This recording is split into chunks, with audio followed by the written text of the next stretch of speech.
Testing it. Good. I'll leave it on. Okay, we're good. All right. Good morning, everyone. This is the Freiburg New Church Assembly, Monday, August 4th, and I am Reverend Hugh Ohdner, giving the second lecture of the morning. Originally, I called this lecture Living a Good Life from Here to Eternity. In studying certain passages about eternity, I realized I don't know what I am talking about. So anything I say, it's up to you if it's valuable or if it's not, or you might know better. But I'll begin with something from Psalm 139 that has relation to eternity. Beginning with verse 7. Where can I go from your spirit, or where can I flee from your presence? If I ascend into heaven, you are there. If I make my bed in hell, behold, you are there. If I take the wings of the morning, and I dwell in the uttermost parts of the sea, even there your hand shall lead me. You formed my inward parts. You covered me in my mother's womb. I will praise you, for I am fearfully and wonderfully made. Marvelous are your works, and that my soul knows very well. And that's from the Psalm 139. The Lord's providence is infinite and looks to what is eternal. Eternal or eternity has relation to love, to the Lord's love. Infinite has relation to the Lord's truth or wisdom. I'm reading from Heaven and Hell. Since angels have no notion of time, they have a different concept of eternity than we earthly people do. By eternity, angels perceive an infinite state, not an infinite time. So they don't think in terms of time. We're not supposed to either, if we could. And so even Swedenborg had this issue. He says, once I was thinking about eternity and was able, with the idea of time, to perceive what to eternity means, namely without end, but not what from eternity means, thus not what God did from eternity before creation. When anxiety on this account arose in my mind, and I was raised up into the sphere of heaven, and thus into the perception which angels have with respect to eternity, it was then made clear to me what eternity must be thought, that eternity must be thought of not from time, but from state. And then the meaning of from eternity can be perceived, which also happened with me, he says. Now, sometimes we have to take the words of Swedenborg with, I don't say with a grain of salt, but with moderation.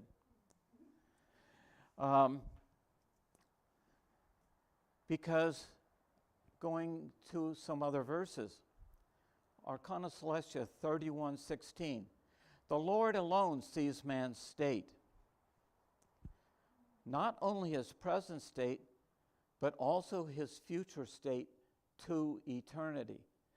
Now, if we take out the idea of time from eternity there, it would say something like, but also his future state as to state. He's actually mixing in the idea of time to describe something that otherwise would be not describable. The reason I read from Psalm 139 is that the Lord saw our state before we were formed. From eternity to eternity. And there's more on this.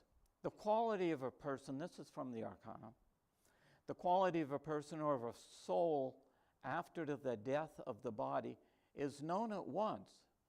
By the Lord, it is known from eternity, before we were even born, and what it will be to eternity. Again, with reference to time, but also as to state. By the angels, his quality is perceived the moment a person comes near. There is a certain sphere which exhales, so to speak, from a person's nature, or from everything in him. And this sphere, wonderful to say, is such that from it is perceived in what faith and in what charity a person is. This happens in the spiritual world. We approach somebody else, they look at us, and they can perceive the type of person we are, what our love tends to be, and from that, what our beliefs tend to be.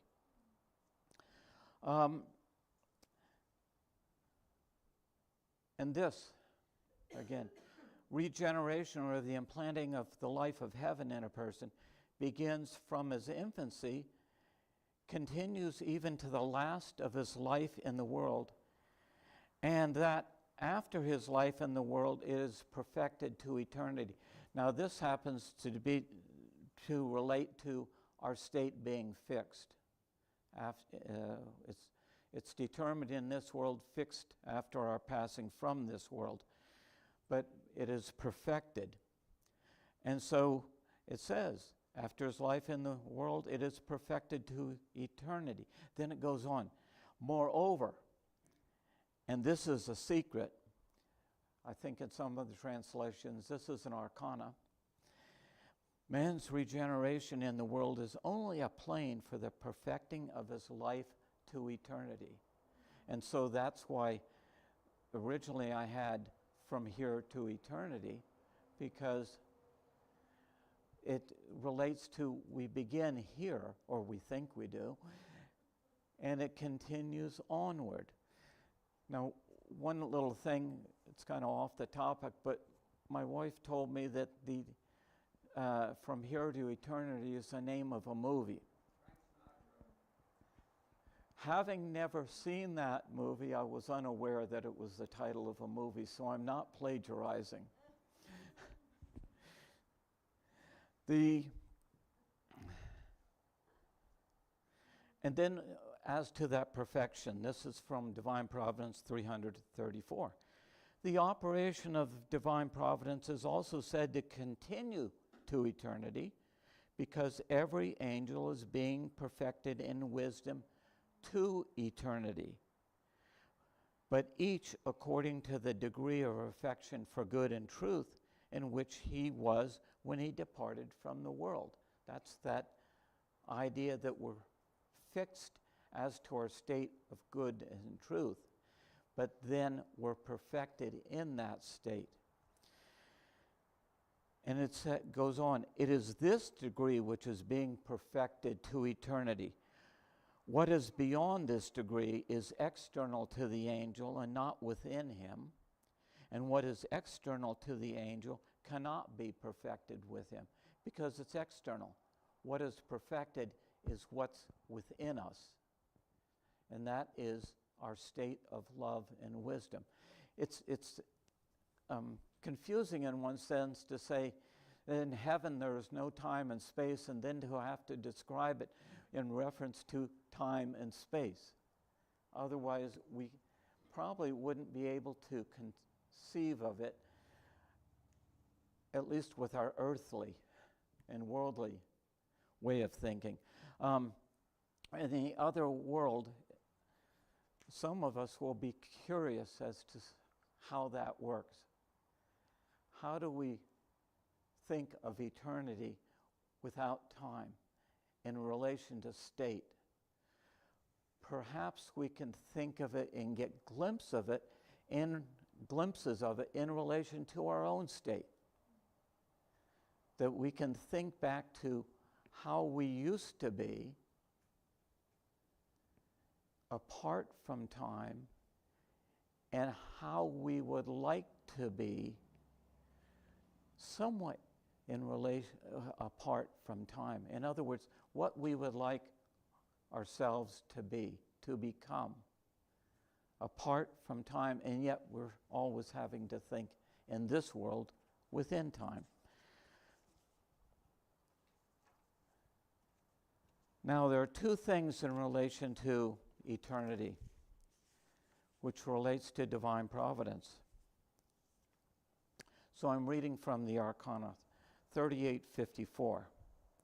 As regards foresight and providence in general, it is foresight relatively to a person and providence in relation to the Lord. The Lord foresaw from eternity what the human race would be and what would be the quality of each person in it, and that evil would continually increase until at last a person of himself would rush headlong into hell. He's seeing what the future would be, what the state would be. On this account, the Lord has not only provided means by which a person may be turned from hell and led to heaven, but also from providence, he continually turns and leads him. That's the Lord's providence leading us, continually leading us in spite of ourselves. He sees what we would become without him, and he's continually trying to turn us to him. But the next part, he continually turns and leads us. The Lord also foresaw that it would be impossible for any good to be rooted in a person except in his freedom. The Lord never violates our freedom. For whatever is not rooted in freedom is dissipated on the first approach of evil and temptation. This the Lord foresaw, and also that a person of himself or from his freedom would incline to the deepest hell. And therefore the Lord provides that if a person should not allow himself to be led in freedom to heaven, he may still be bent toward a milder hell. Not a pleasant teaching, but a providential one. And that if he should allow himself to be led in freedom to good, he may be led to heaven. This shows what foresight means and what providence, and that what is foreseen is thus provided. And that's really what the Lord foresees in relation to us. And it's the leading of his providence. And then it goes on. And from this we can see how greatly a person errs who believes that the Lord has not foreseen and does not see the various singulars pertaining to a person, and that in these he does not foresee and lead. There is that belief among theologians. There's a name for it, and I forgot what it is. But that the Lord created us, and then he just kind of leaves us alone.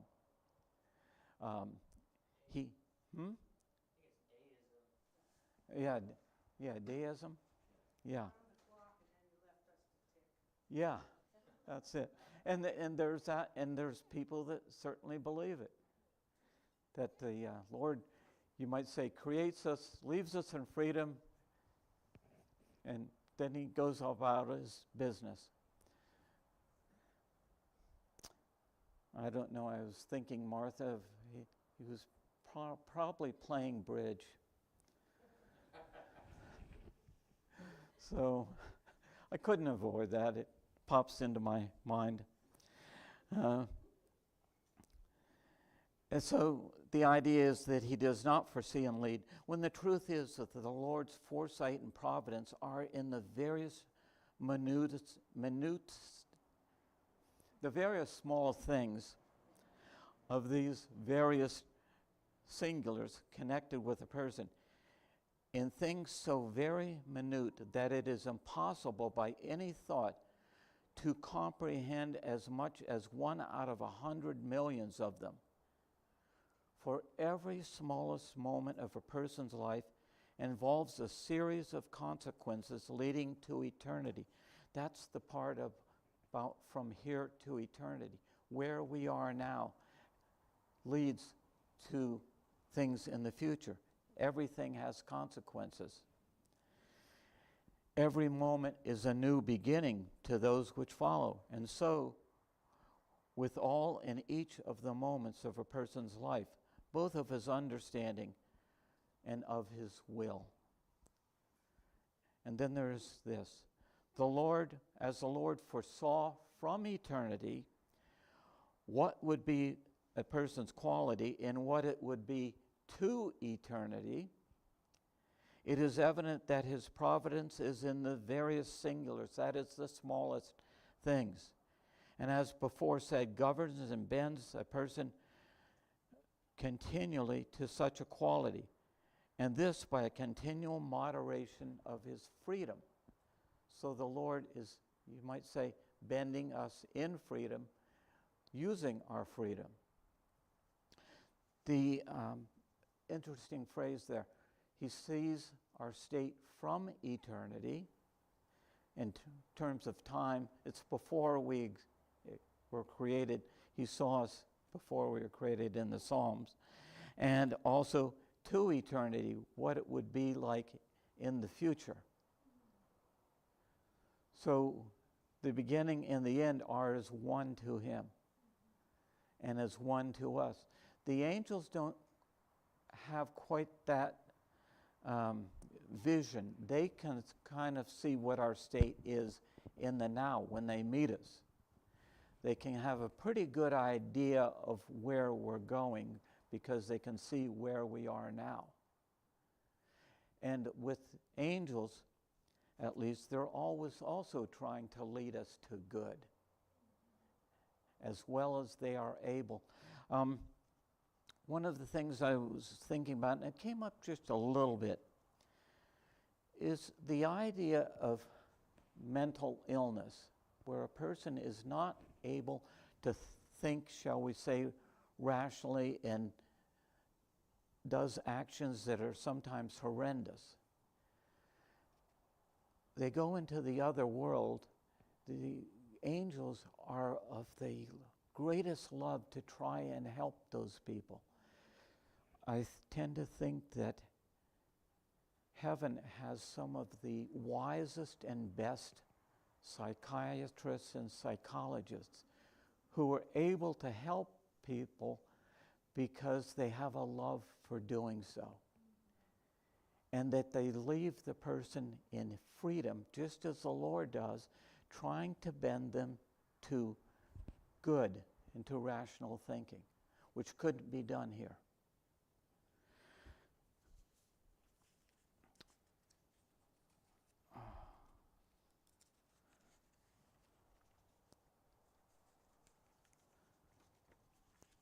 As you can tell, I'm reading passages and then talking about them. And that's because I don't know what I'm talking about. I've never had a talk where I got up and said, hey, I don't know what I'm talking about. The subject is too deep for me. It's speak what is high, high. That's in the Psalm 2, 139. Moreover, a person in the other life enters into new states and undergoes changes. Those who are being uplifted into heaven and afterwards, when they have been uplifted, are perfected to eternity. They continue to progress in the state that they were in internally when they left the world. And then it goes on. But those who are being cast down into hell, and the truth is no one is cast down into hell. They cast themselves down by their choices.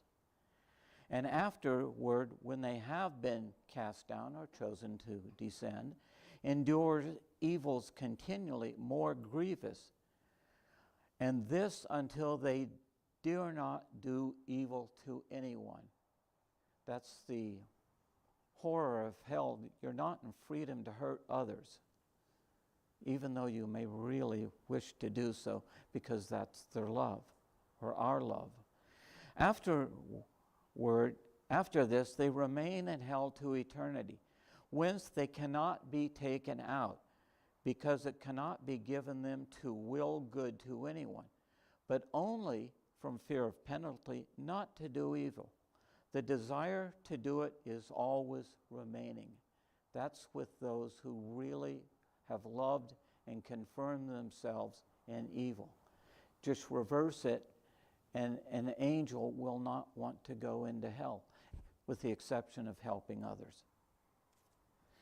Now, there is a teaching that the Lord keeps no one in hell who doesn't really want to be there. I think it's a key teaching, because those who are in hell, choose to be there. Even though they may hate it, it's still their choice.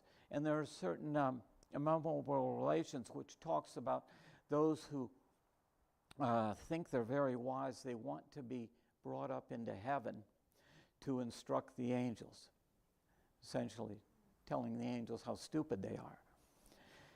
And it is permitted them to do so. But when they do so, they realize how insane they are, and they descend back again to where they can feel that they are wise in their evil and falsity. They can't remain in heaven because they are with the types of people that they can't stand to really be around. They thought they could instruct them, but they couldn't. And the hell of it is that they're kept in order in hell by fear of punishment, until finally they realize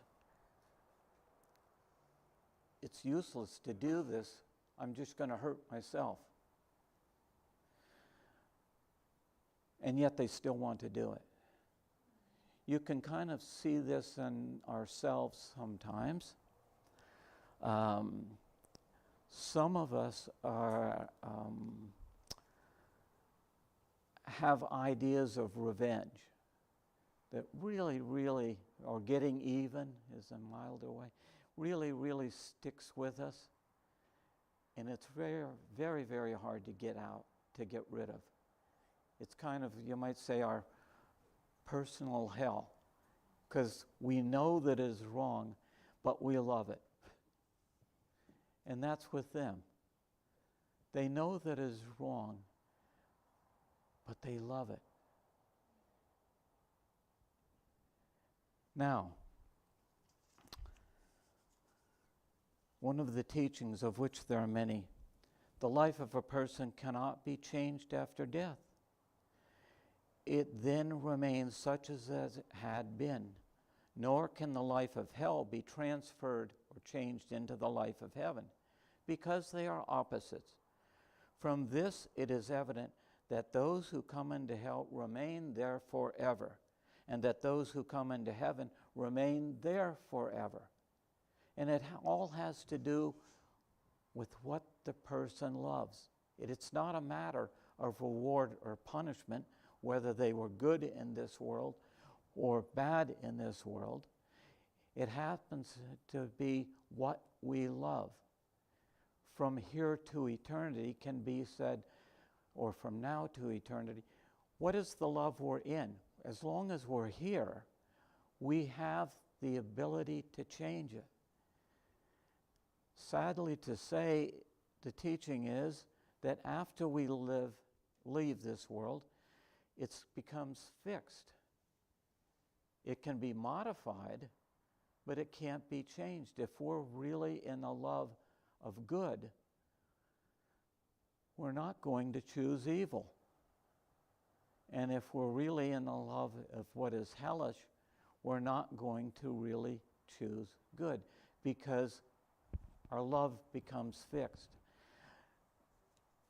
This opens up the question, isn't that unfair?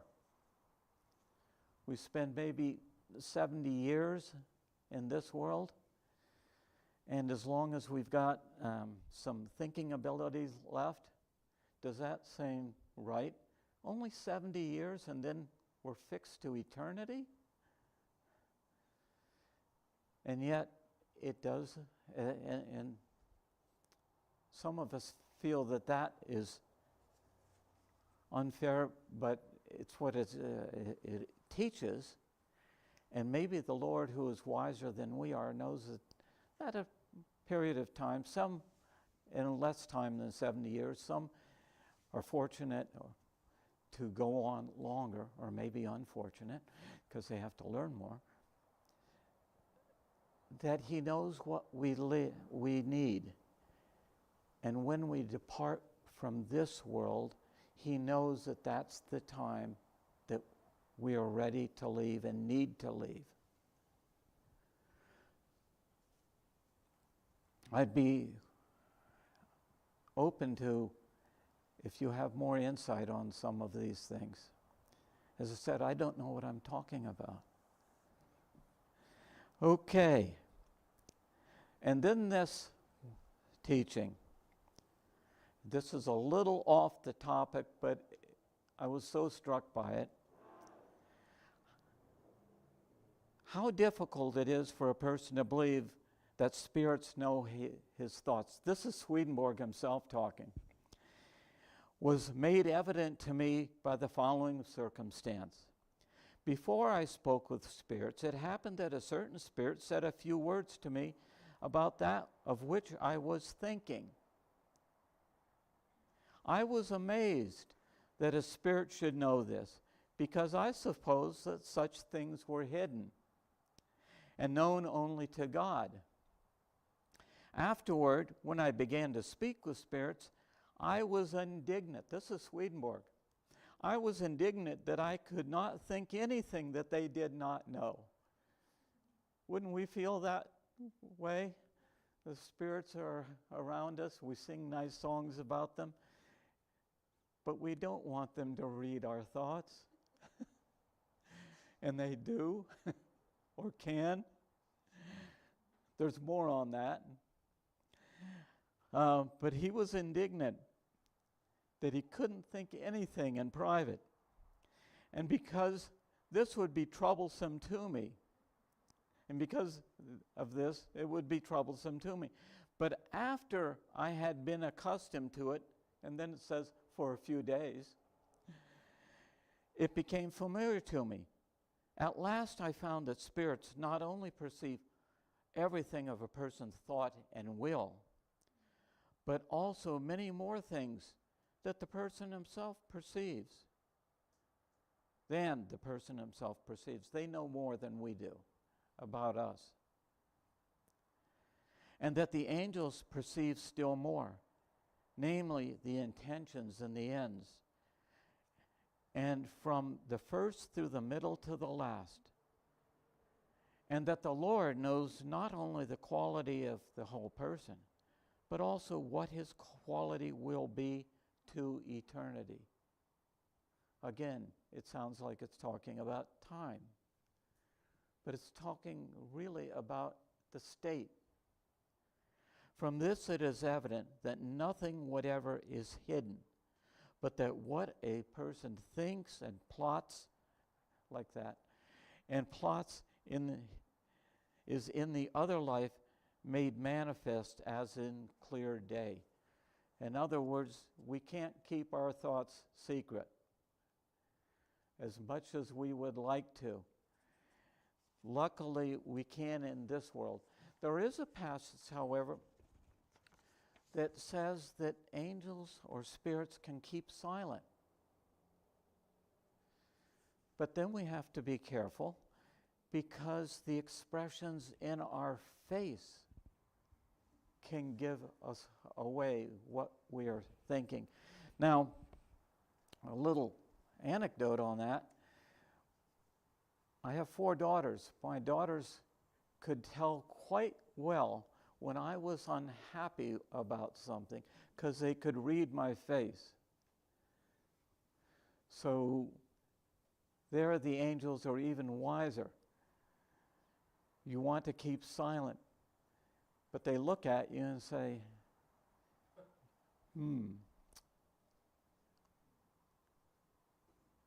They may not say you're thinking bad thoughts. They may be kinder and say, what are you thinking?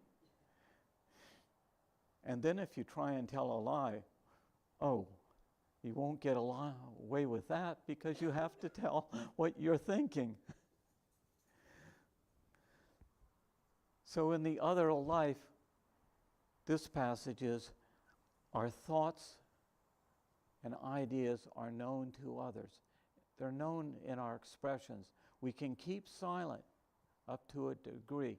Then there are passages that talk about these meetings of spirits, especially in TCR, I'm thinking of one, where there are some that just keep silent. They tend also to shrink to the back. It's kind of like students who don't want to be called upon. Where do they go? To the back of the room, sitting behind somebody who's taller, hoping that the instructor or the teacher doesn't call on them. Some of you are teachers and you know this. And that's the same sort of thing. In the other world, we would have to not only keep silent, we would have to hide our faces, because our faces reveal everything in us. That is the conclusion of my talk.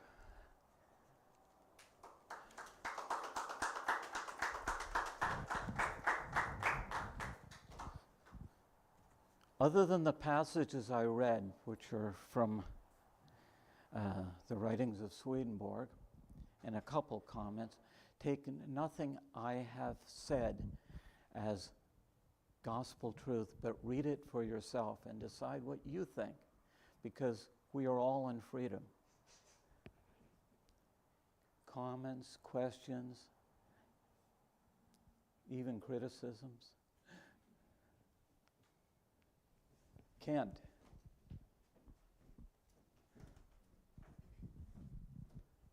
Thank you, David.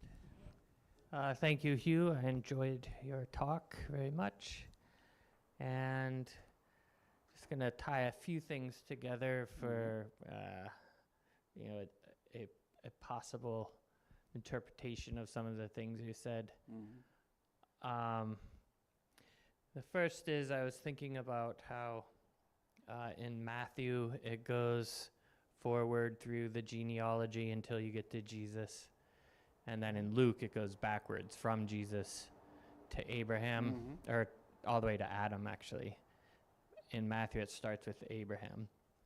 And I've always seen this as, when we are living our life, we start at a certain point and we think we're going forward, and the beginning was the beginning of time, where we remember.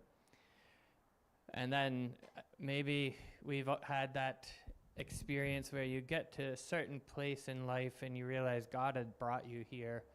And there's sort of what Susanna was talking about, an eternal moment, even though we're still on earth.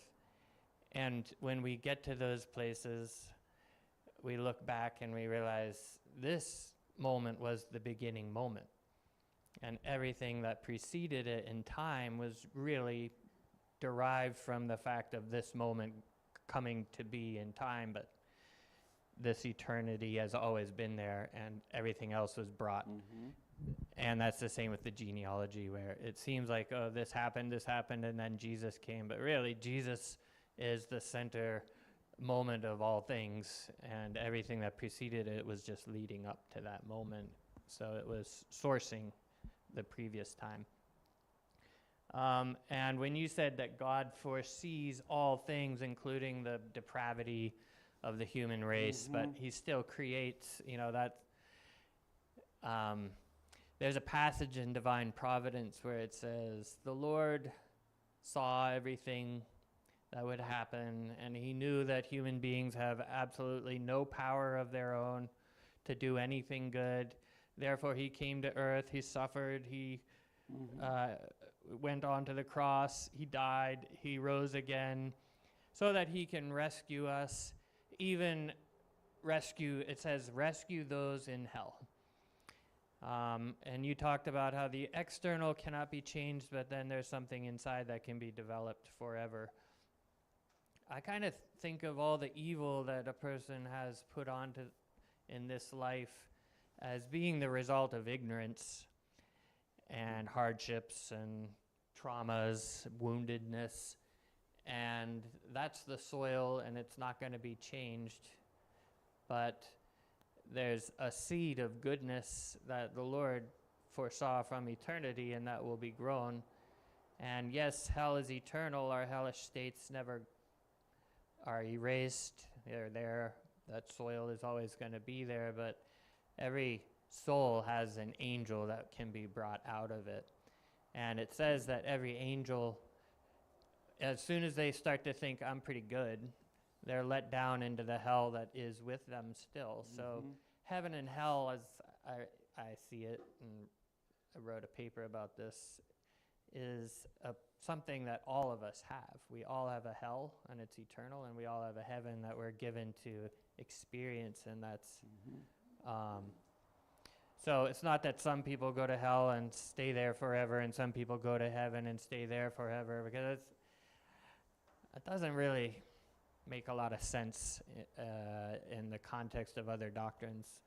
But if we all have an eternal hell, and that's sort of a foundation or a soil for an eternal heaven to grow from, that makes more sense to me.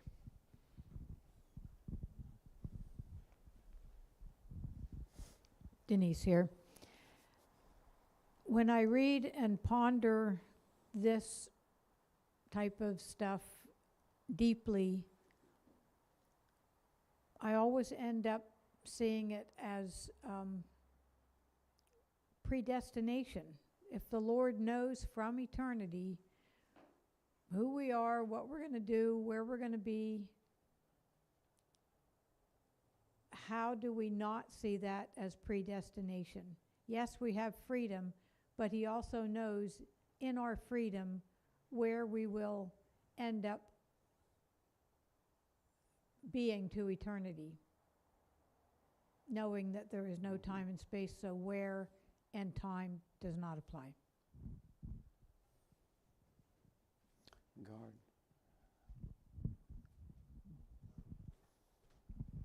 Hugh, do you want to take that one, or what? Oh, Pretty good question. I have to say that... I have a question about that myself. Ask you to... I have also pondered that, even while I was doing these passages and so forth. It sure, to our frail human understanding, we have difficulty separating foresight from providence. If God foresees, how is it that he allows evil people to be born even? Right. Well, so Hugh, thank you so much. I also enjoyed this very much. You are a very brave man. You took on a very, very wonderful, difficult subject. You admitted that your limitations in it, and I celebrate this with you. It was a delight to listen. So I have a simple way of solving what I believe to be the problem that Denise mentions. It's simply to add the phrase, if nothing else changes. So in any moment of time, and this is true, by the way, for mathematics, it's true for investment portfolios. A actuarial can, on a certain day at a certain time, in a certain place, type in all the information and project it out 100 years, and it'll be exactly right in 100 years on that particular day 100 years earlier if nothing else changes, which of course immediately means it's absolutely irrelevant, means nothing, zero. I think that the way time, and my solution to the problem, and it's simply, I admit, as Hugh does, I really don't understand this, but it's the best I can do. If in a moment of time and space, and we have to remember God is not in time and space. He's in space non-spatially and in time non-temporally. We're in time and space, so as soon as Denise asked her question, that was a moment in time and space. God is not in time and space, and he's not projecting that conduct into time and space. He's simply not God, I don't mean he. God is simply not doing that. God does not have past, present, and future as we do. Those concepts don't exist.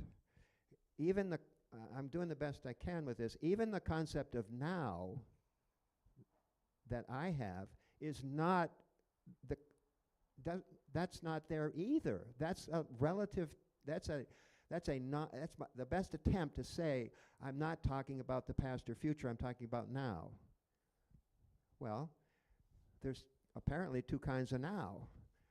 One is the now that's right now. Well, that's still a quick now. It's still in time. So whatever eternity is, it's not that.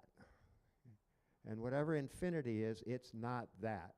And if God is seeing something that goes into eternity, it's not an extension of our time forever. That's not what it is.